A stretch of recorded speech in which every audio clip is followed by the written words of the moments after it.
జనవరి 10వ తారీఖున శని హోమం జరిపిస్తున్నానండి. మన దగ్గర స్లాట్లు చాలా తక్కువగా ఉన్నాయి. నేను సోమనాథ ఆలయం గుజరాత్‌కి వచ్చానండి.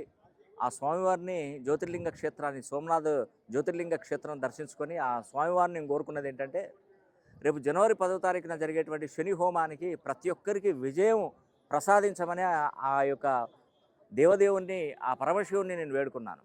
నా మాట తప్పకుండా ఆ స్వామి ఆలకిస్తాడు. ఎందుకంటే నేను మనసులో ఏ స్వార్థం లేకుండా ఇక్కడికొచ్చాను. అందరూ బావుండాలి, అందరి జీవితాలు బావుండాలి, అన్ని విధాలుగా మీకు మంచి జరగాలి, ఆ పరమేశ్వరుడు సాక్షిగా చెప్తున్నాను.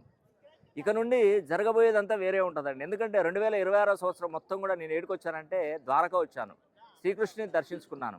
ఎందుకంటే అతని నక్షత్రం రోహిణి నక్షత్రంతోనే మనకు మొదలైంది ఈ సంవత్సరం అంతా కూడా. కాబట్టి అక్కడి నుండే మనం విజయ పరంపర కొనసాగించబోతున్నాం. ఇక నుంచి నేను ఎవరికైతే ఏ విధంగా నేను అన్ని విధాలుగా మీకు మంచి చేస్తాను, మేలు చేస్తాను. మీరు వీలైతే ఒకసారి మీ జాతక కుండల్ని, మీ పేరులో ఉన్నటువంటి సంఖ్యాబలాన్ని ఒక్కసారి పరిశీలన చేసుకోండి. మీకు తప్పకుండా మేలు జరుగుతుంది. జనవరి 10వ తారీఖున మాత్రం ఖచ్చితంగా శని హోమం చేయించుకోండి. మీ పేరు, గోత్రనామాలు తొందరగా పంపించండి. ఎందుకంటే మనకు టైం అనేది కూడా చాలా తక్కువగా ఉంది.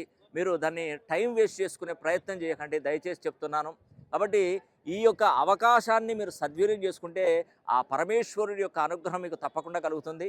మరి మీ కుటుంబ సభ్యులు, మీ పిల్ల పాపలు, మీ కుటుంబ సభ్యులందరూ కూడా బాగుండాలని కూడా మనస్ఫూర్తిగా కోరుకుంటూ సెలవు తీసుకుంటున్నాను. సర్వే జనా సుఖినో భవంతు.